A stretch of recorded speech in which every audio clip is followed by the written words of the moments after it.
Loveless relationship. Warning: very long post ahead. I will try my very best to keep my thoughts in somewhat of an order. So, I have been in a relationship with my fiancée for around 7 years. We have 2 kids. I feel our relationship is out of the ordinary and basically platonic, bordering somewhere between brother and sister and old married couple at this point, and honestly has been for longer than it hasn't. Backstory: when we met, I was working as an escort and we were both in active addiction. I think we were both lonely. I latched onto the idea of having a consistent friend, as I was used to constantly traveling the country and meeting people for an hour at a time never to see them again. I think he felt like he saw something more in me than just my line of work. Maybe a bit of a savior complex? Or at least he felt the need to look out for me in a sense. We spent a lot of time together every day. I guess I started to feel like we were something of an item.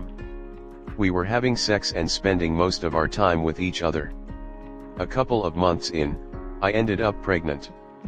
I went to Planned Parenthood as soon as I found out. Turns out I was around 17 weeks along. My drug of choice was meth. I couldn't even remember the last time I had a period, and it was not at all obvious physically that I was pregnant. I was emaciated, surviving off of Haribo gummy bears and yellow Red Bulls. I decided an abortion was the right thing to do. I couldn't fathom the harm I had probably already caused that fetus. I was fully confident in my decision, but it was still extremely traumatic for me because I was so far along. It was a 2-day process, painful and just so sad. I had been staying in hotel rooms prior to the abortion, but stayed at his house with him during and after. Over time I stopped working, and lived with him full time. Our days basically revolved around picking up drugs / using them, hanging out, nothing really. At this point I'm not making money, I'm relying on him for everything. We had different drugs of choice, so my needs always came last in that department. I was often left at home with nothing to get me through the day, no concrete answers from him as to when he would pick up or get home, and we fought a lot. But I was dependent on him, and also felt like we were in some sort of relationship. I found things on his computer and phone several times that to me felt like cheating, but he always made sure to reassure me that he was not my boyfriend and therefore was doing nothing wrong. I wanted to leave many times, but didn't really have anywhere to go, and of course he wanted me to stay. Anyways, about a year after the abortion, I found out I was pregnant again. This time I caught it much earlier, around 4 to 5 weeks. I knew in my heart I could not handle another abortion. We argued about this a lot. He really wanted me to terminate, for the same reasons as the first time. I went to Planned Parenthood an absolute wreck. I looked like a crazy person. They knew I didn't want to get an abortion. They had me talk to the doctor a lot. She assured me that if I were to stop using immediately, the baby would be completely fine. At that point my mind was made up. I had no plan, but I didn't care. I couldn't do it again. He basically had to accept his fate and come to terms with the fact that he was gonna be a dad. We were extremely toxic while using, but we've always both been pretty decent, kind, honest people, so being a deadbeat dad was never an option for him. I stopped using meth that same day. I slept for the better part of a week, and ate more food than I had in probably a year. He continued using, not in secret but not around me or in the house. A couple of months later he goes to rehab for 3 months or so, getting out about a month before I was due.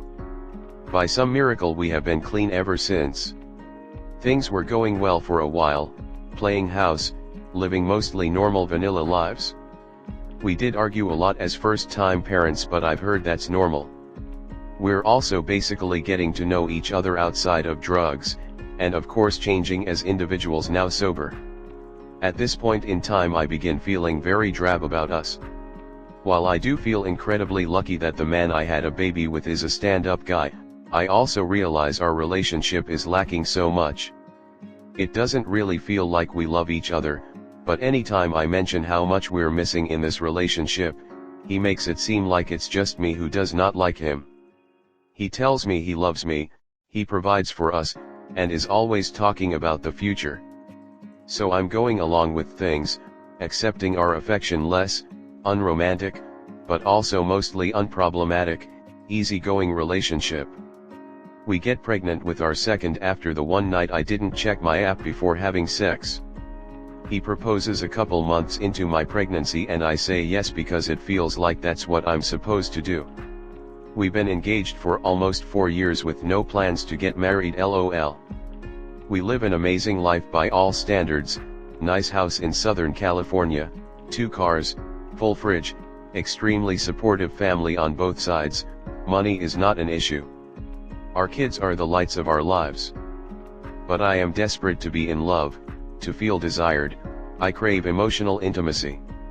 I feel like I am not attracted to him emotionally, he's constantly joking around in an effort to keep the mood light, it's annoying and unfunny. We disagree on so many things as far as parenting styles, politics, and more. I can't imagine he thinks I'm the greatest thing on earth either, despite what he says. He must recognize the lack of connection as well, right? He works extremely hard, I am a stay-at-home mom. There is no point in getting a job, my pay would barely cover the cost of childcare. My family lives 2 states away and I would never take the kids away from him, he's a fantastic father. I feel so stuck in this basically loveless relationship. I hear so many stories of women who spend years and years unhappy and unfulfilled for the sake of their kids, and that's not what I want, but I don't think I have a choice. I have an amazing relationship with his mom and sisters, they really are my only friends, and I am so incredibly grateful for them. But they don't see things the way that I do, and I know I'd look like the bad guy if I ever expressed these thoughts to them. I don't know exactly what I'm hoping to get from writing this post, perhaps I just needed somewhere to put this all down. I'm open to hearing any and all thoughts. If you've made it this far, I thank you for reading about my sad relationship. Now for ComNet.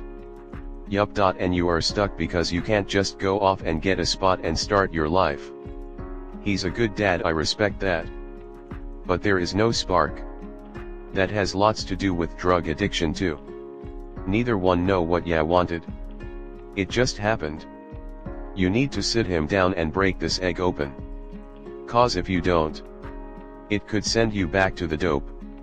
Does he make you feel unimportant compared to himself? Like his shit comes first and he makes the final call always? I'm so sorry for you. You must be feeling like you are in the twilight zone. Just stay clean, young lady. I'm fucking proud of you there. So many things could have sent you back out. Don't do it. Good on you. Reading your post made me see how much both of you have given to be good parents. I hope maybe you can get some therapy to see the good in yourself and him and why you are still together and maybe just maybe fall in love with him. Good luck. Next story 2.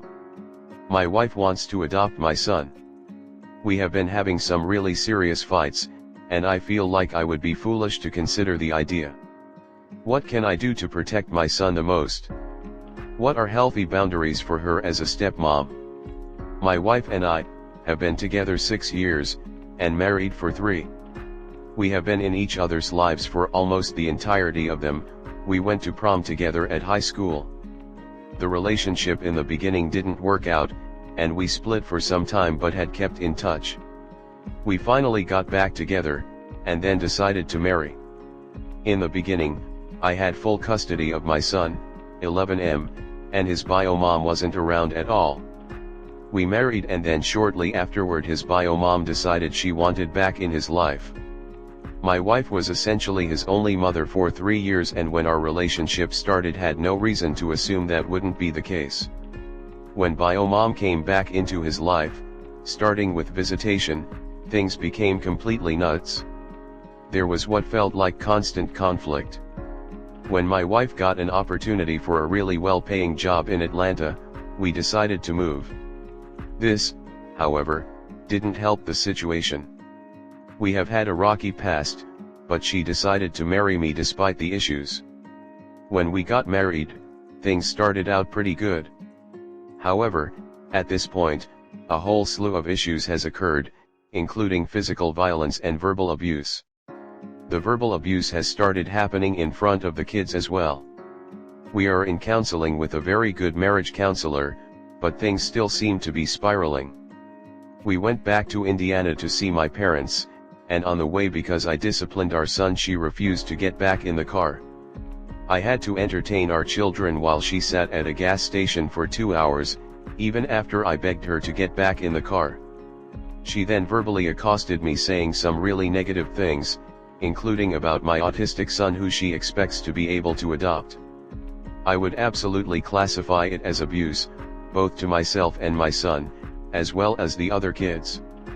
I told her she was being a shit parent, and that is my piece.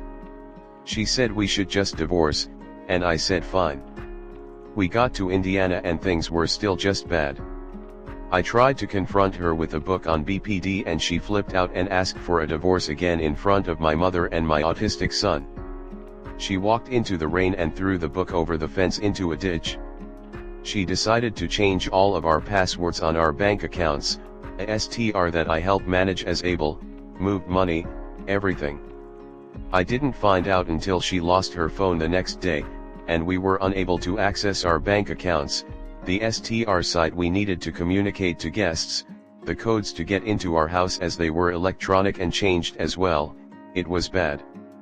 I had to make an important call when we stopped at a restaurant while working on the STR, and because it took too long while she waited with the kids, she just got up and left with the only card that we could use that we knew had money. I worried if she was going to come back so I could pay. The next day, she decided she wanted to take our youngest, 10 Mos F, to the doctor because of a running illness. I told her I would take her, and we got into an argument. She stormed out and I loaded her into the car. I told her she should take our son, 3M, to the doctor too as he was feeling ill as well. I went inside and prepared a bag for everyone with snacks and got our son ready. In the interim, she called the police and told them I was refusing to let her take our daughter to the hospital. She turned my phone off and hid it. She left with me having no way to contact her. When she came back, I got a hold of her phone in the car and was able to call the police to inform them of false allegations. Shortly after this, she told my mother that we are not supported and that we are leaving that day, well before we planned.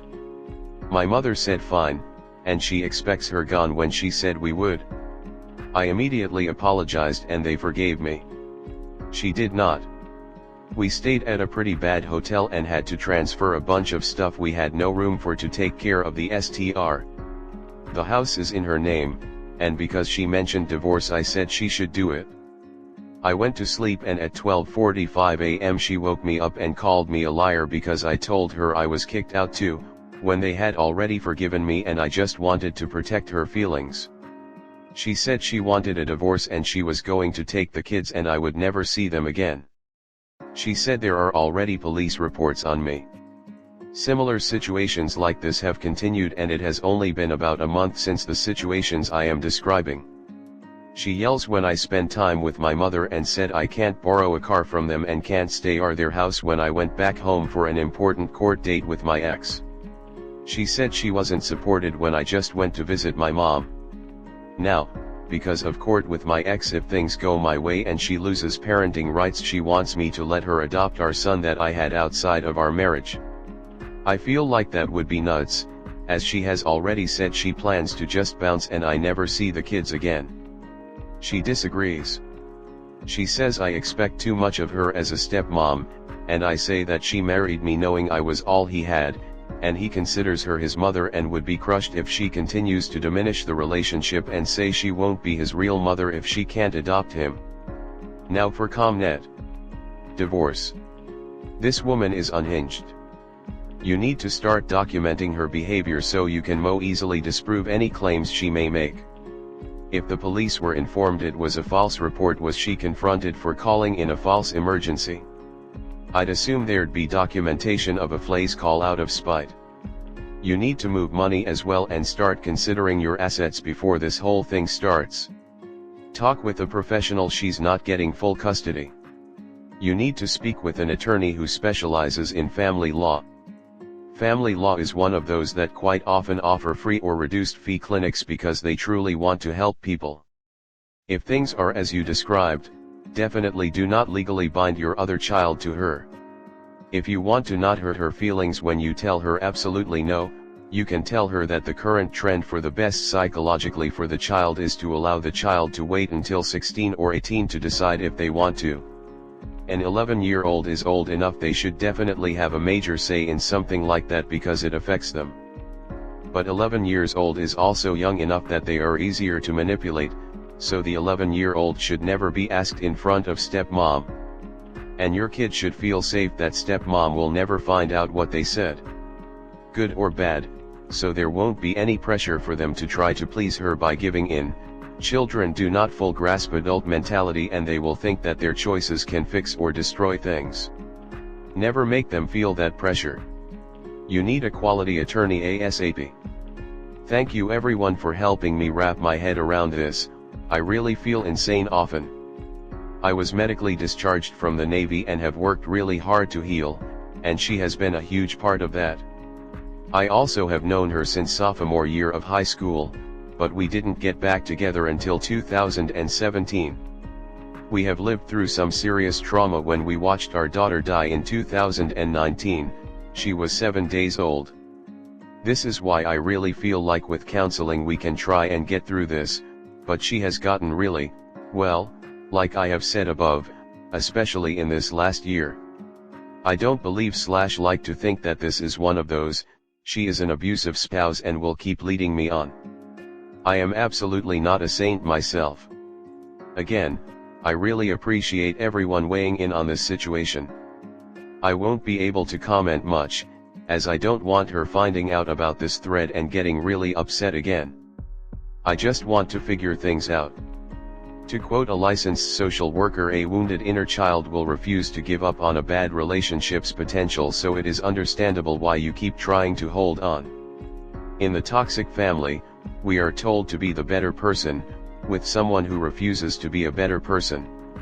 If protecting yourself from emotional abuse is seen as selfish, then embrace being wholeheartedly and unapologetically 100% selfish.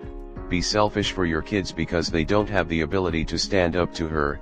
How bad it was won't hit home until you hear a safe person's reaction to your story. In the toxic family system, honesty is often weaponized. Let's stop giving ourselves away to the lowest bidder, but more importantly the damage she is doing psychologically to your kids will make healthy relationships harder for them for the rest of their lives.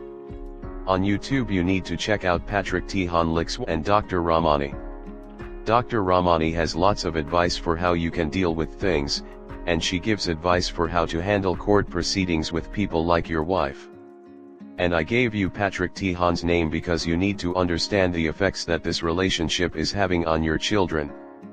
Both of them, if you want to help them, you will pay attention to what Patrick says.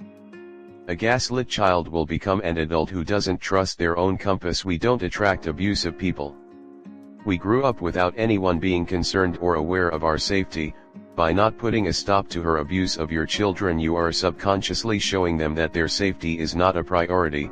Children who grow up in abuse will hide problems, abusers, needing help. Abused children can feel intense shame about being a member of a toxic family, when in reality, they are stuck in a system that they didn't get to choose. How you tried to be loved as a child is most likely your stuck place in the present. Having to wait for the safer parent to come home can greatly impact our relationships in adulthood. When a child is not the center of someone's world in a good enough way, then they will try to find a home with anyone who will take them, and that is part of how they keep ending up in abusive relationships. When children are not allowed to hate being abused, they will start to hate themselves. You can be abandoned every day and still be home every time she abuses him, mentally or physically. By not putting a stop to it, in the child's subconscious psyche they have been abandoned by you. My mom was abusive and my dad didn't stop it. I hold more resentment towards my dad than I do my mom, because he stood by and let a damaged person abuse us and didn't protect us. All three of us kids all are more understanding and have longer fuses with mom than with dad. Not on purpose, not to be mean to him. but the less safe parent is broken and for whatever reason doesn't control themselves, but the safer parent should have known that it was wrong for a child to have to go through this stuff, and the safer parent had the ability to step in and protect the children. The safe parent had the ability to leave, had the ability to reach out for help from family/friends/many of the social services available, and knew that logically the kids should have been safer. You need to ask yourself now, how much do your children truly matter to you? Not trying to be mean or harsh, talk to psychologists. It is quite common for the safer parent to get just as much or more blame than the unsafe one.